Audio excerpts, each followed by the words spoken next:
seminar. Rachel is native, I believe, of near Buffalo, New York. And she has a storied educational past. She went to Bloomberg University in Pennsylvania, where she got her degree in chemistry and mathematics. And then she also, while she was there, got a bachelor's in education. And then she came back to Wilson University in Pennsylvania. She got a master's in education program. She was here in chemistry. She's been very productive. She's over time here.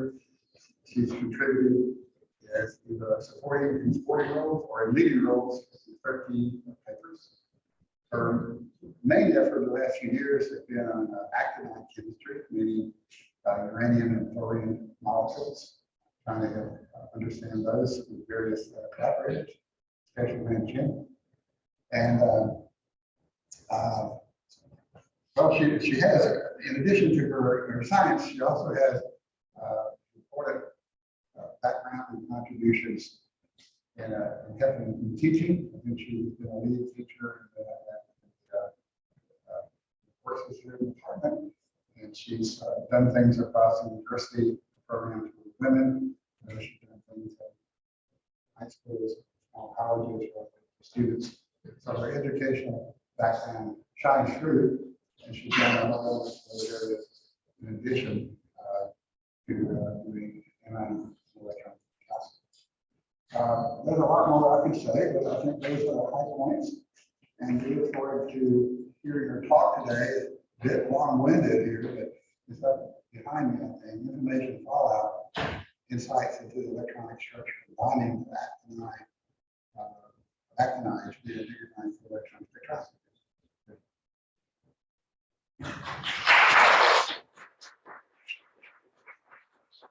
Works. Okay. Thanks everyone for coming. We're here. Okay. So yeah, we're going to talk today about insights into electronic structures and actinide bonding. So a little bit of history. In 1939, Otto Hahn, Fritz Strassmann, and Lise Meitner discovered nuclear fission, and when a uranium atom is induced into a fission reaction, it releases a ton of energy in an chain reaction. So each subsequent reaction also releases a ton of energy. Otto Hahn won the Nobel Prize for this. Lise Meitner was not recognized for quite a long time for her contribution, but she is actually the person that coined the term fission. During World War II, we had the Manhattan Project, where we tried to use this technology to create the first nuclear weapons. The United States was successful in creating a uranium atomic bomb called Little Boy that was dropped on Hiroshima and helped end World War II. Afterwards, the Cold War ramped up the production of nuclear weapons, and uranium was highly sought after. In the 50s, we used this technology to produce energy, and so the chain reaction that occurs when uranium fizzes heats up water. That water turns turbines that create generate electricity and power our cities. But there have been some concerns with using this technology, even though it is currently 10% of our energy source in the world, due to incidents at 3 Mile Island, in Chernobyl, and most recently in Japan. And so we have to consider nuclear waste. The 90% of all spent uranium rods are composed of uranium, so it's primarily uranium that we have to consider.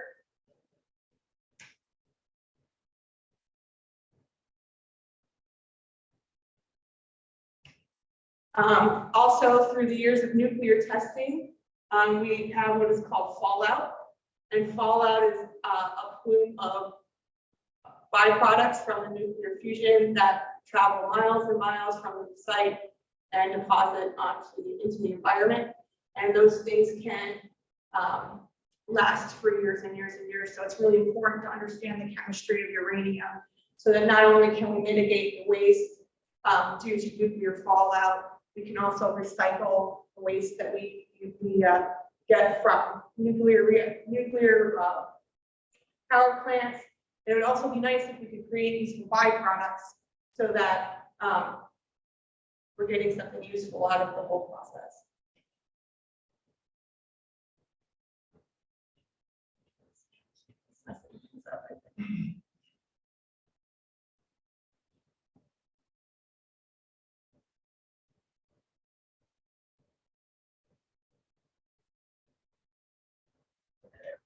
Okay, so there are people in this talk that are not chemists, so I'm going to give you all a little chemistry lesson.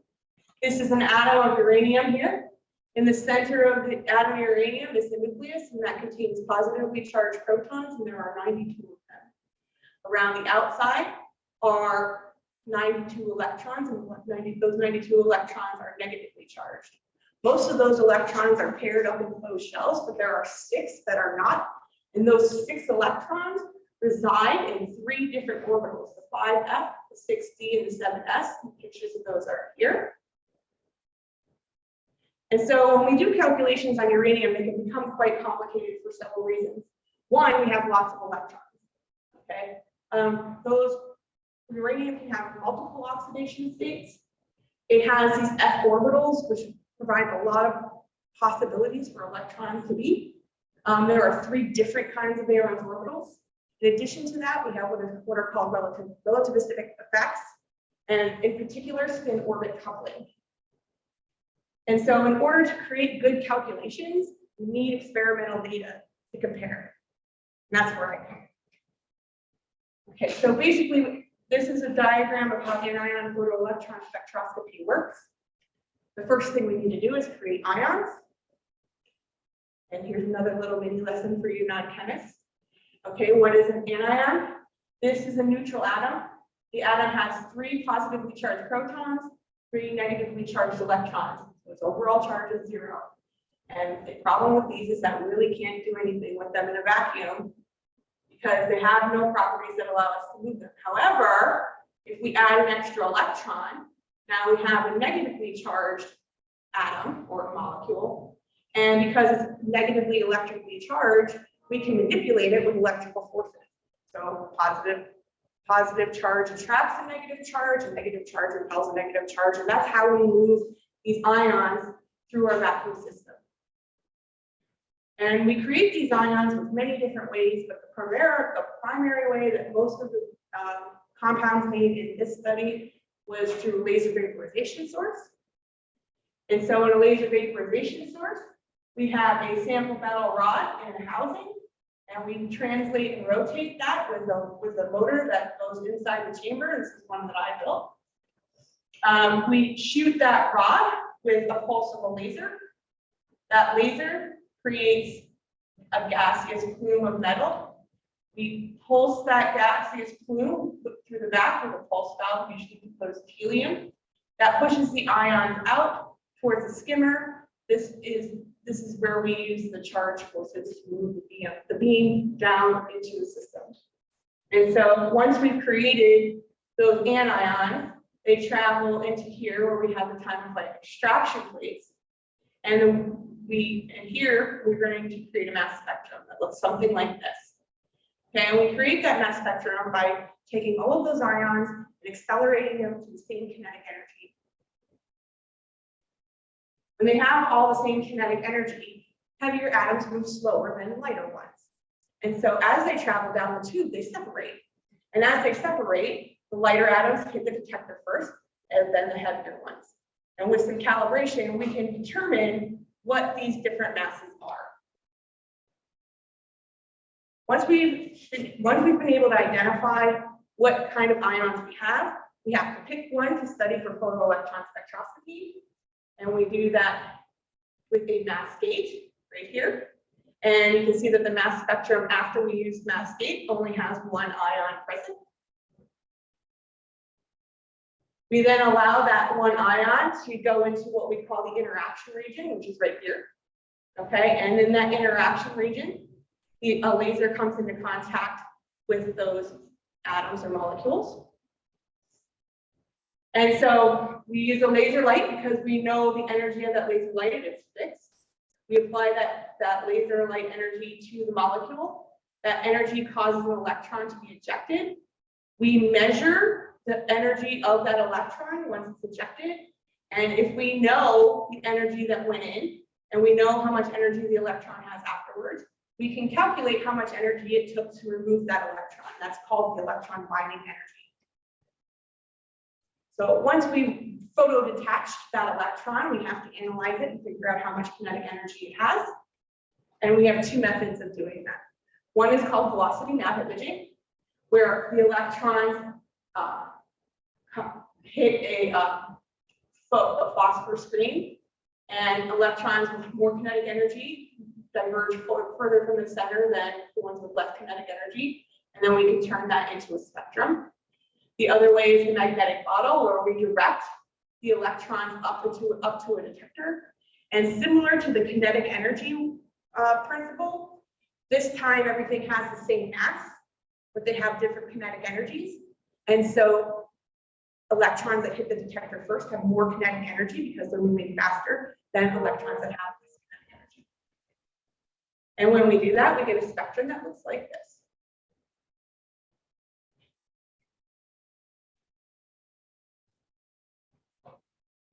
Okay, so what can we learn from that spectrum?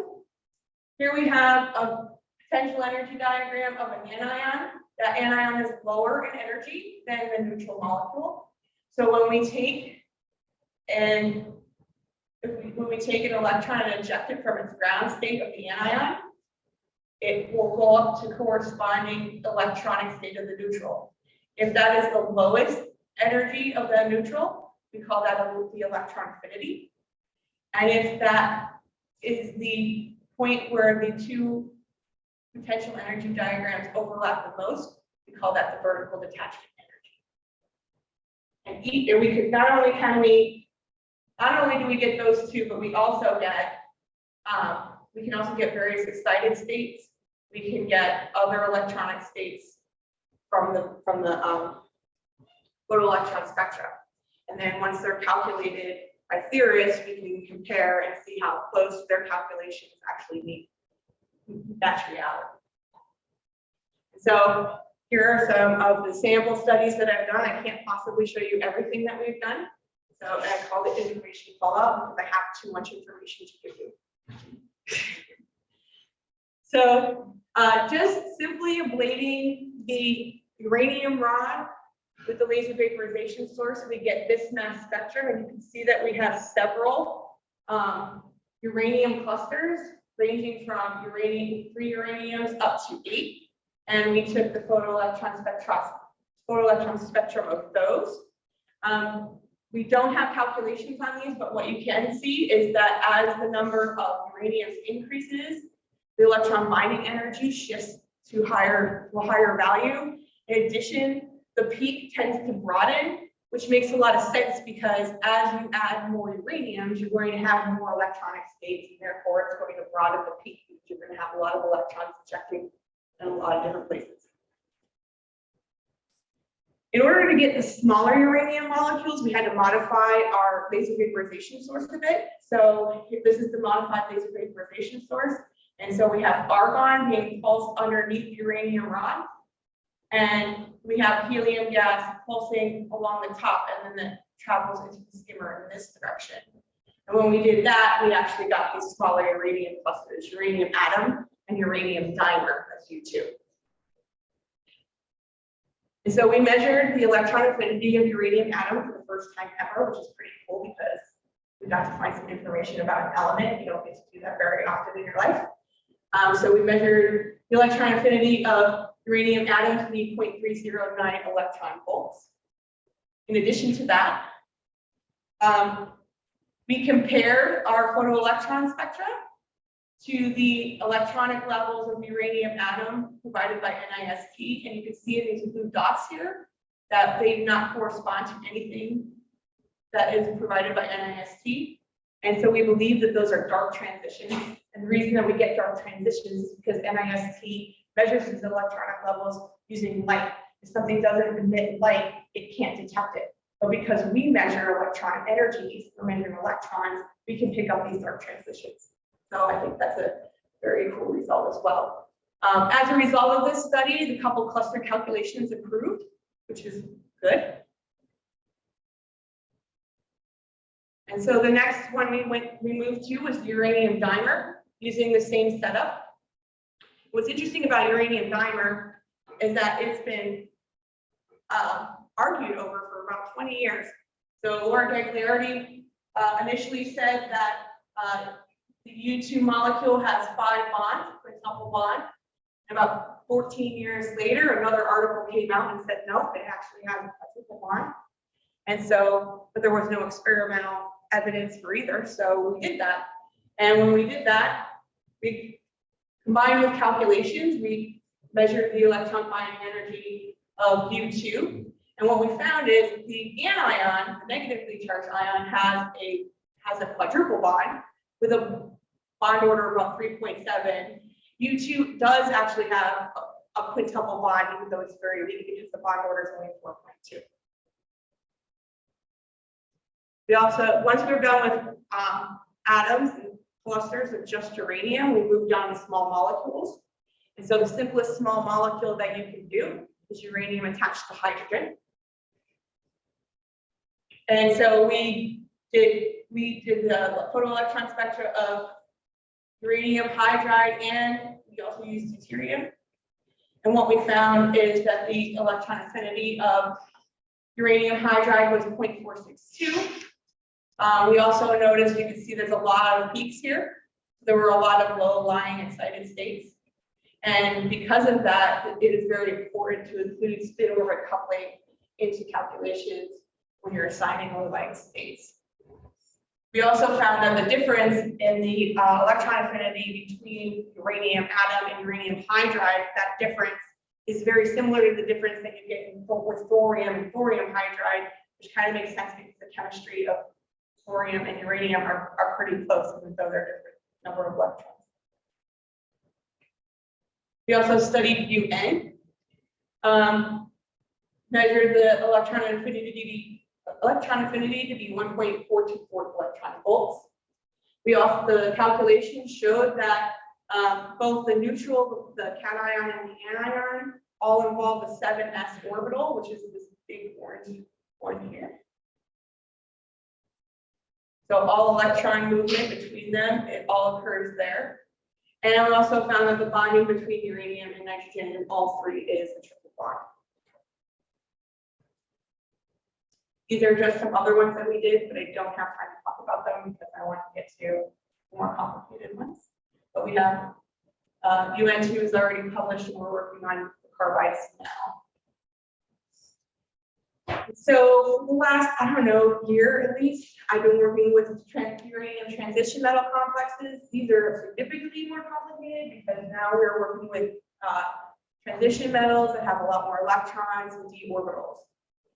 And so the first, in order to accomplish this, we had to revamp our laser vaporization source and create a double rod laser vaporization source. And so we have two independently turning rods, one's uranium, one's gold, each being ablated by a laser and a separate laser, so we can control the timing of when each one is ablated, both backed by a pulse valve. And when we use this source, this is the spectrum we get. We get uranium gold clusters where we have the number of gold varies from 3 to 16. And we have a ton of data. I didn't even include it all here. There's another whole mnemonic that's not even on here. So we came to the theorists with this, and we do have calculations for uranium gold 3 up to 7. And for the most part, our experimental data matches well with the theoretical results, except for this EA of uranium gold 5. I think that's something we need to revisit. Everything else agrees well. That's good. These are the structures that our theorists came up with.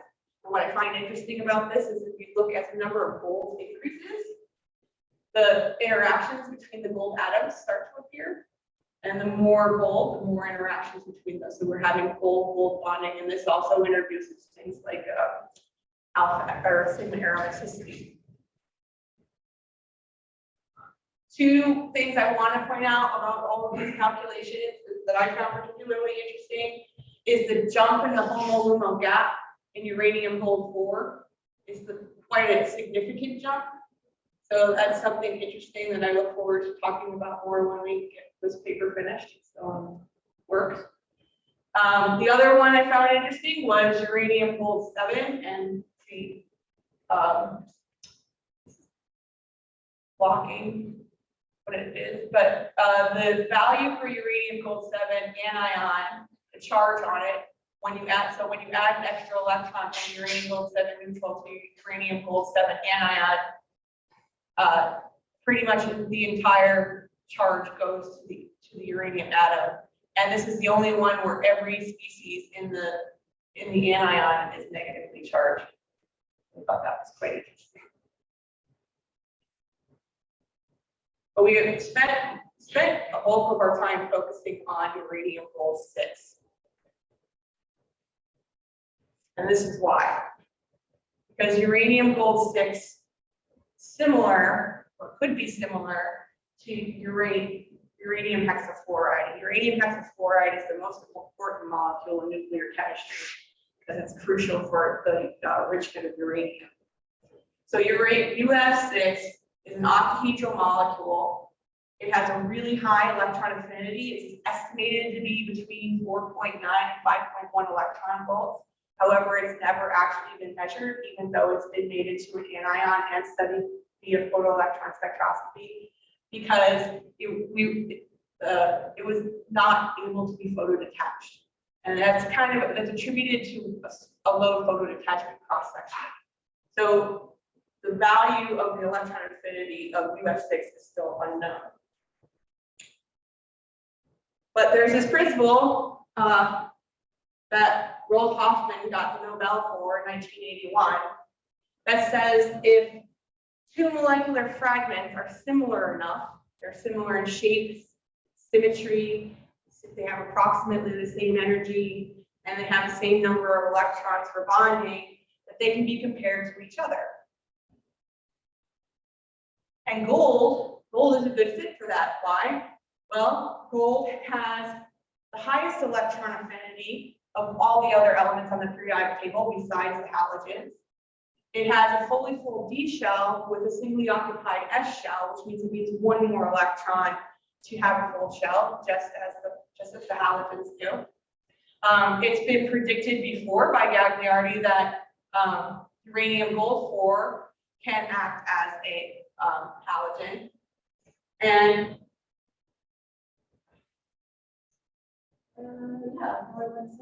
sorry.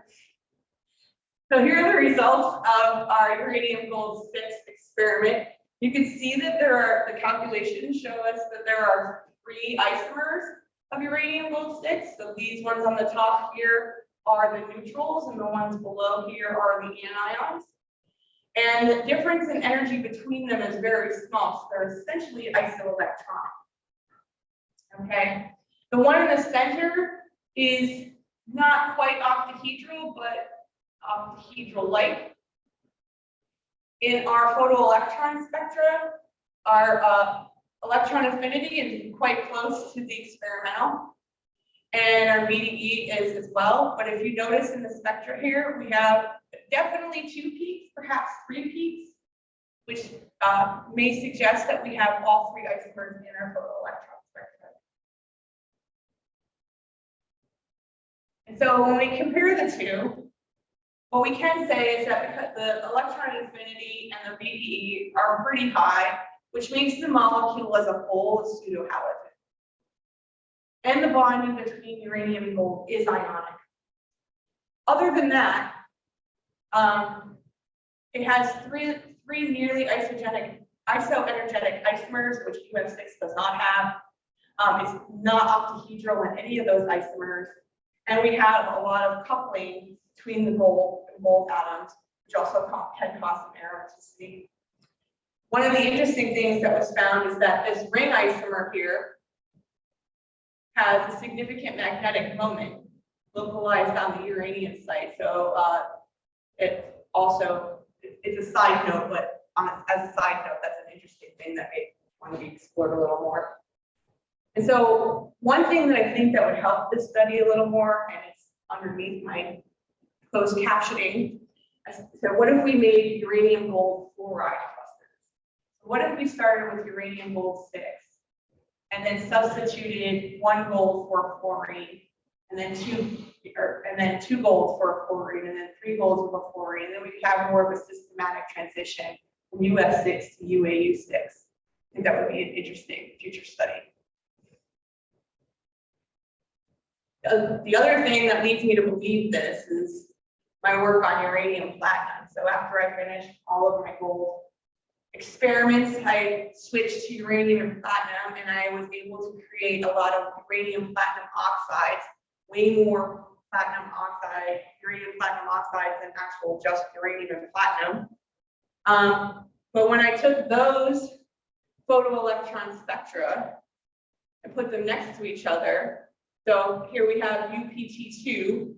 Now, if I were to take out a platinum and replace it with an oxygen, I get this.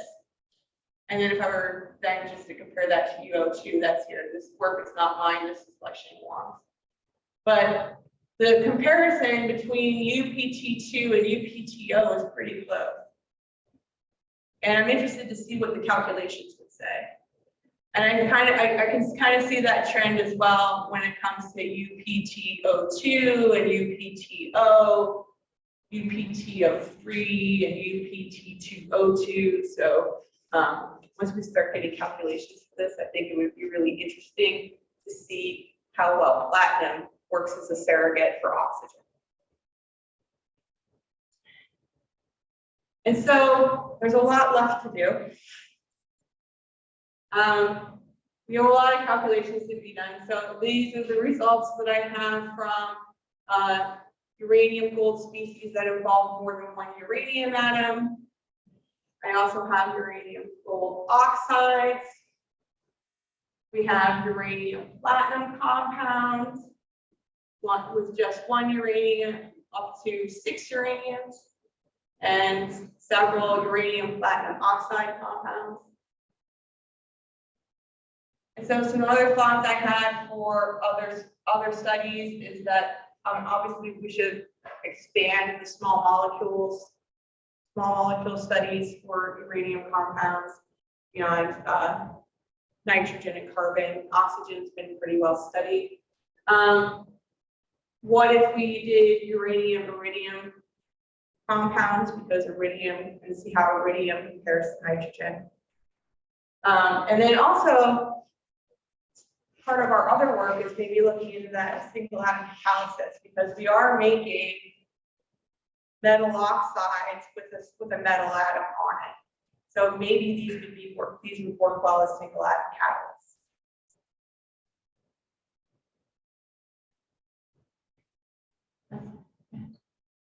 Went fast. So I'd like to thank the Department of Energy who funded all of this work, and the Bowen Lab. It's been 5 great years of fun, and everyone's been a wonderful mentor, friend, or prankster. I want to thank my friends that I've met along the way here who kept me sane.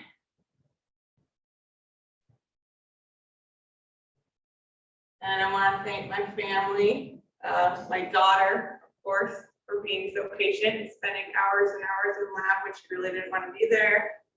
And my son, Tim, who started college the same time I did, but still managed to pick up his daughter from school and do laundry and dishes and grocery store. Did I forget something? You said daughter, you meant sister. Sister, sorry. I said I'm sorry, my son. I like to thank my mom, who during COVID flew down here every 2 weeks to help me with Lily learning online while I was also trying to do work. I want to thank my family because they do nothing but tell me how proud they are of me, and I really appreciate that. And lastly, it's my father here. My dad passed away my second year of school here, and it was pretty devastating for me. And he was probably my biggest cheerleader in the whole world. So this is dedicated to him. That's it.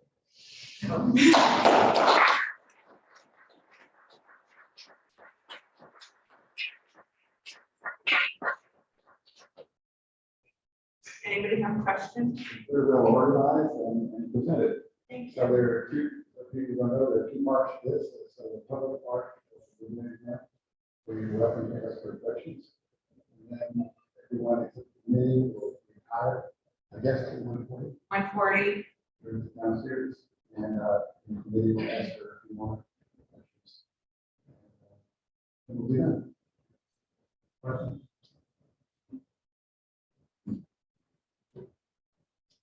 Yeah. You consider looking at copper or silver in those uranium clusters? So you could have silver reactivity to gold. Yeah, the possibilities are really endless. So we just scratched the surface. So absolutely, yeah. I mean, I won't. Y'all will.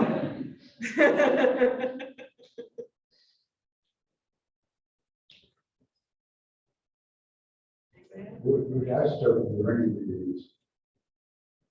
Which isotope? Oh, 235.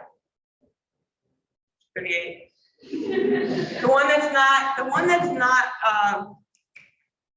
radioactive. I have questions on Zoom.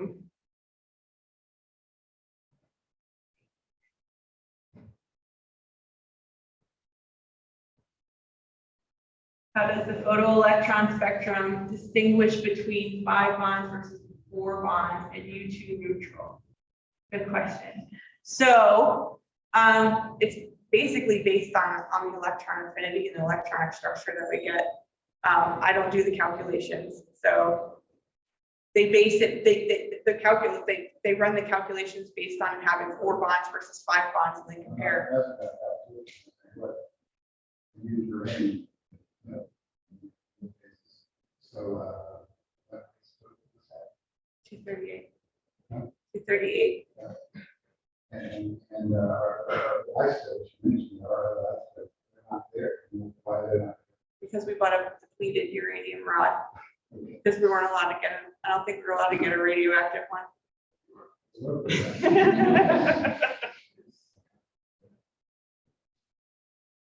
More questions?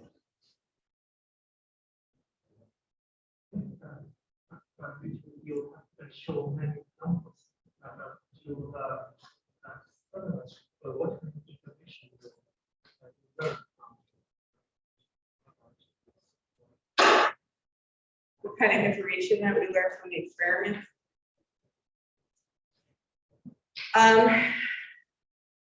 Well, one is the validity of calculations based on what basis set you choose. You know, I think we contributed a lot to like what works and what doesn't work. Especially when we were working on the uranium gold stuff, there was a lot of back and forth between, we have 2 theorists working on those. A lot of back and forth of like, what version did you use, and like what basis set did you choose, and the results were very different depending on how they chose how to do the calculation. So, which result? Like a couple cluster versus DFT, or I don't remember them off the top of my head, but I remember a lot of back and forth going on. So my question is, what is the Molecular parity. what is the parity? So what molecules What molecules are we? what properties of the molecules are you comparing between theory?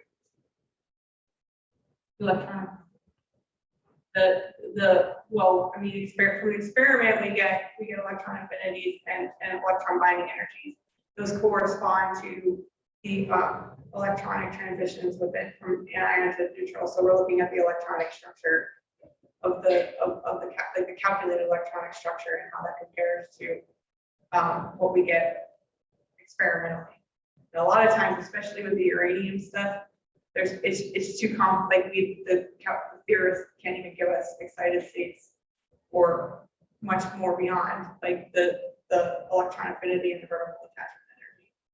So too computationally expensive.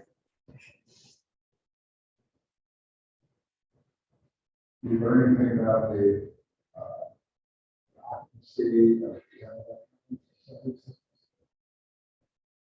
Not as important as we thought it was for a lot of them. I mean, I don't think the F electrons, like, I don't think F bonding, maybe the dimer, but really, like, it really doesn't have a lot to do with F orbitals. I mean, bonding, there's no direct, like, not a lot of direct F orbitals.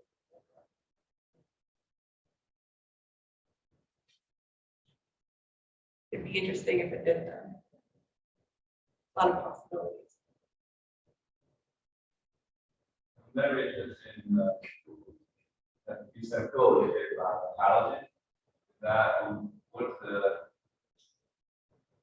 it's mainly because the negative it will contain it will have a negative charge on it, or It can accept an electron, yeah. yeah, it's need the electron to be full Full. occupied.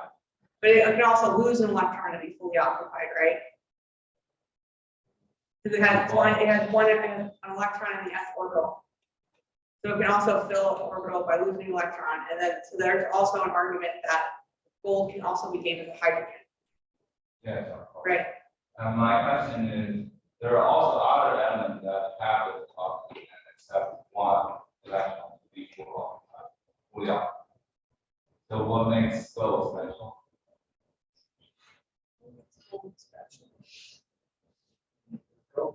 It's gold, yeah.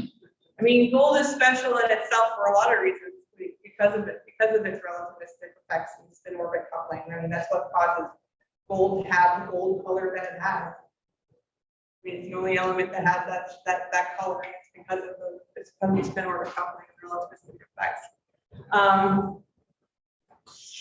Would you get a better result with silver or copper? I'm not sure. Another follow-up question. So you said gold is like halogen. The halogen has at least by what like most gold lights. So gold is like halogen. The halogen is a group of elements. Right. Whatever. What element? It's not fluorine. It's definitely closer to fluorine or even the bigger ones, bromine and iodine. As a matter of fact, in like Laura Gagliardi's paper, you can see if you look at the bond distances that she calculated, it fits right between bromine and iodine. Okay. So here's another question. You said it's between iodine and chlorine. Yeah, you can see. So what inspired you to make a comparison between UF6 and UF6? Because UF6 is important. And we wanted to see if it would work. Thanks. It's true. UF6, because UF6 is an important molecule and its electron affinity has not been measured. So we wanted to see if it worked. Uranium, those 6. Yes. No. I think it would be interesting to look into uranium fluorine 6 though. UF6. I think it would be interesting to compare uranium UF4 with UAU4 because Laura Gagliardi's already suggested that that's a possibility. And if you look at the calculated structures, UF4 doesn't have those gold-gold interactions that you're seeing in uranium gold 6. So I think it would behave more like a halogen, as long as the atoms are far enough away that they don't, are not able to do those gold-gold interactions.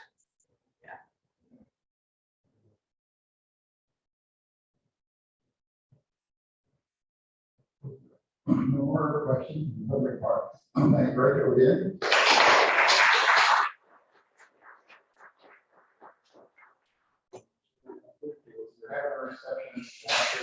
Rest in one morning. They can go down now. The booze is cold, the drinks are cold. I don't know if the food has arrived yet, but.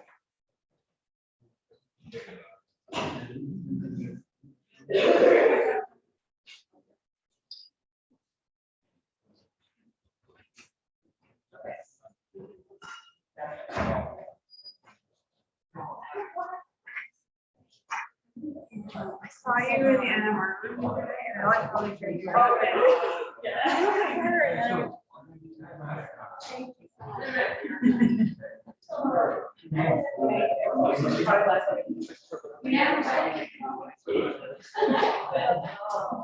But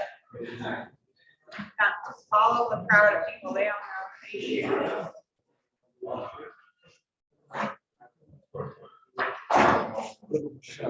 There he is.